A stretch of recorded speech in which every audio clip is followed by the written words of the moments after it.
Hey every one, this is Deepak and இன்றைக்கி நம்ம வீடியோவில் எதை பற்றி பார்க்க போகிறோம் அப்படின்னு பார்த்தீங்கன்னா foetal circulation.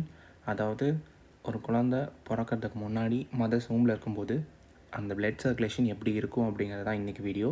And after birth அப்புறம் எப்படி இருக்குங்கிறத பற்றி நம்ம ஆல்ரெடி சேனலில் வீடியோ போஸ்ட் பண்ணியிருக்கோம். அதை பார்க்காதவங்க கீழே டிஸ்கிரிப்ஷன் லிங்க் தரேன், போய் செக் பண்ணிவிட்டு வாங்க. ஸோ வாங்க இப்போ வீடியோக்குள்ளே போகிறோம். ஸோ ஃபஸ்ட் ஆஃப் ஆல், இந்த குழந்தையும் மதரோட பிளாசண்டாவையும் கனெக்ட் பண்ணுறது வந்து பார்த்திங்கன்னா அம்பிளிக்கல் கார்டு அப்படின்னு சொல்லுவோம். இந்த அம்பிளிக்கல் கார்டில் தான் அம்பிளிக்கல் ஆர்டரிஸ், அம்பிளிக்கல் வெயின்ஸ் இதெல்லாம் ப்ரெசென்ட் ஆகிருக்கும். ஸோ இந்த அம்பிளிக்கல் ஆர்டரிஸில் வந்து பார்த்திங்கன்னா இப்போது ஆக்சிஜன் ரொம்ப கம்மியாக இருக்குது, ஓகேவா. ஸோ ஆக்சிஜன் புவர் பிளட் வந்து அம்பிளிக்கல் ஆர்டரிஸில் ஃப்ளோ ஆகுது. அது வந்து இப்போது பிளேசண்டாக்கு போகுது. எதுக்குன்னா ஆக்சிஜனை கேரி பண்ணுறதுக்கு. ஸோ அங்கே ஆக்சிஜனை வாங்கிட்டு அம்பிளிக்கல் வெயின் மூலிமா வெளியே வரும். ஸோ அம்பிளிக்கல் வெயின் எங்கே போகும்னு பார்த்தீங்கன்னா லிவருக்கு போகும். அங்கே வந்து பார்த்திங்கன்னா ஒரு ஸ்பெஷலைஸ்டு வெசல் இருக்கும், அதாவது டக்டஸ் venosusன்னு சொல்லிட்டு.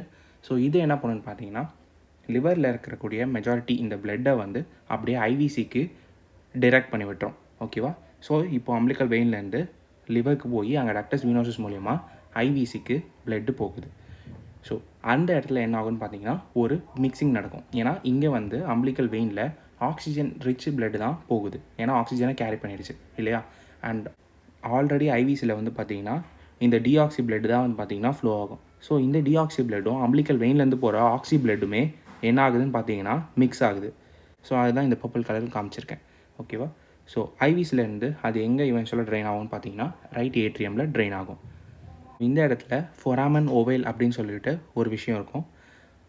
அது என்னதுன்னு கேட்டிங்கன்னா 2 ஏட்ரியம், அதாவது ரைட் ஏட்ரியம் அண்ட் லெஃப்ட் ஏட்ரியமுக்கு நடுவில் இருக்கக்கூடிய ஒரு செப்டம்னு ஒன்று இருக்குது, ஒரு வால் மாதிரி சொல்லலாம். அதுதான் நம்ம இன்ட்ரேட்ரியல் செப்டம்னு சொல்லுவோம். அந்த இடத்துல ஒரு ஹோல் இருக்குது, ஒரு ஓப்பனிங் இருக்குது, ஓகேவா. அதுதான் வந்து ஃபொராமன் ஓவேல். இந்த ஓப்பனிங் வழியாக இந்த ஐவிஸ்லேருந்து போன பிளட் எல்லாமே ரைட் ஏட்ரியம்லேருந்து அப்படியே லெஃப்ட் ஏட்ரியமுக்கு ஷண்ட் ஆகும், ஓகேவா. ஸோ இப்போது இந்த மிக்ஸ் ஆன பிளட் லெஃப்ட் ஏட்ரியமுக்கு போய் லெஃப்ட் ஏட்ரியம்லேருந்து லெஃப்ட் வென்ட்ரிக்கலுக்கு வந்து அங்கேருந்து அயோட்டா மூலியமாக அப்படியே ஃபுல்லாக சப்ளை ஆகும். தென் இப்போது இந்த ரைட் சைடில் வந்து பார்த்திங்கன்னா இப்போ எஸ்விசி, அதாவது சுப்பீரியர் சப் பார்ட்லேருந்து டிஆக்சி பிளட் வருது. அதுவுமே ஆர்ஏல தான் ட்ரெயின் ஆகும். அதுவும் இந்த ஐஸ்லேருந்து வர பிளட்டும் கொஞ்சம் மிக்ஸ் ஆகி என்ன ஆகும்னு பார்த்திங்கன்னா அப்படியே ரைட் வென்ட்ரிக்கலுக்கு ஃப்ளோ ஆகும். ஸோ ரைட் வென்ட்ரிக்கல்லேருந்து பிளட்டு ஈவென்ச்சுவலாக பல்மனரி ஆர்ட்ரிஸ்குள்ளே என்ட்ரி ஆகி லங்ஸுக்கு போகும். பட் இந்த இடத்துல வந்து பார்த்திங்கன்னா லங்ஸ் வந்து நாட் ஃபங்க்ஷனல், ஓகேவா, அதாவது அண்டர் டெவலப்டாக இருக்கும். ஸோ லங்ஸ் வந்து ரொம்ப ஹைலி கம்ப்ரஸ்ட் ஆகி இருக்கிறனால உள்ளே இருக்கக்கூடிய பல்மனரி வெசல்ஸில் ரெசிஸ்டன்ஸ் ரொம்ப அதிகமாக க்ரியேட் ஆகிருக்கும். ஸோ இதனால் பிளட்டால் அவ்வளோ ஈஸியாக லங்ஸில் என்ட்ரு ஆகிட முடியாது. ஸோ அதனால் என்ன ஆகும்னா மோஸ்ட் ஆஃப் த பிளட்டு வந்து பல்மனரி ஆர்ட்ரீஸ்லேருந்து அயோட்டாக்கு அப்படியே ஷண்ட் ஆகிடுது, ஓகேவா. அது எது மூலியமானு கேட்டிங்கன்னா டக்டஸ் ஆர்டீரியோசிஸ் அப்படின்னு சொல்லிட்டு ஒரு வெசல். ஸோ இப்போது மோஸ்ட் ஆஃப் த பிளட் வந்து எல்லாமே பல்மனரி ஆர்ட்ரிலேருந்து அயோட்டாக்கு போகிறதுனால அங்கேருந்து ஆல் பார்ட் ஆஃப் த பாடிக்கு பிளட்டு சப்ளை ஆகுது.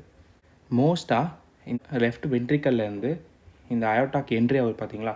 So first segment of the அயோட்டாலேருந்தே வந்து இந்த கொரோனரி ஆர்ட்ரிஸ் அப்புறம் பிரெயின் இதுக்கெலாம் வந்து பார்த்திங்கன்னா அந்த ஹைலி ஆக்சிஜன் கண்டென்ட் இருக்கிற பிளட் எல்லாமே சப்ளை ஆகிடுது, ஓகேவா. டக்டஸ் ஆர்ட்ரியோசிஸுங்கிறது வந்து பார்த்திங்கன்னா ஸ்பெசிஃபிக்காக லெஃப்ட் பல்மனரி ஆர்ட்ரியிலேருந்து தான் அரைஸ் ஆகும், ஓகேவா. அதுக்கு அடுத்ததுலேருந்து பார்த்திங்கன்னா ஆக்சிஜன் கண்டென்ட் ரொம்பவே டவுன் ஆகிடும். ஸோ புவர் பிளட் தான் வந்து பார்த்திங்கன்னா அம்பிளிக்கல் ஆர்ட்ரிஸ் திரும்ப டிசெண்டிங் ஆகிட்டாலேருந்து அம்பிளிக்கல் ஆர்ட்ரிஸ் வழியாக வந்து ஆக்சிஜனை பிளாசண்டாலேருந்து கேரி பண்ணுறதுக்கு போகுது, ஓகேவா.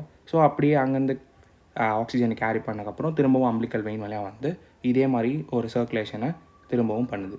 ஆஃப்டர் சைல்டு பர்த் அப்புறம் அந்த குழந்தை வந்து ஃபஸ்ட்டு மூச்சு எடுக்க ஆரம்பிக்கும். ஸோ அப்போ வந்து என்ன ஆகும்னு பார்த்தீங்கன்னா ஹைலி கம்ப்ரஸ்டான இந்த லங்கு வந்து பார்த்திங்கன்னா அப்படியே எக்ஸ்பேண்ட் ஆக ஆரம்பிச்சிடும்.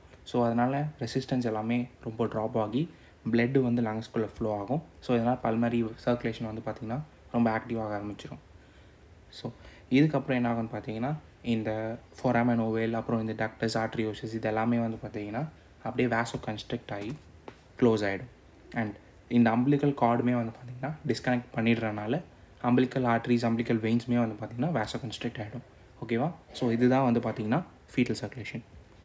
ஸோ இந்த வீடியோ உங்களுக்கு பிடிச்சிருக்கும் நான் நம்புகிறேன். இந்த வீடியோ உங்களுக்கு பிடிச்சிருந்துச்சுன்னா ஒரு லைக் போட்டு சப்போர்ட் பண்ணுங்கள், உங்கள் ஃப்ரெண்ட்ஸ் கிட்ட ஷேர் பண்ணுங்கள். அண்ட் உங்களுக்கு ஏதாச்சும் ஒரு இன்ட்ரெஸ்டிங்கான பாயிண்ட்ஸ் தெரிஞ்சு அதை நான் மிஸ் பண்ணியிருந்தேன் நீங்கள் ஃபீல் பண்ணாலும் கமெண்ட்ஸில் ஆட் பண்ணுங்கள்.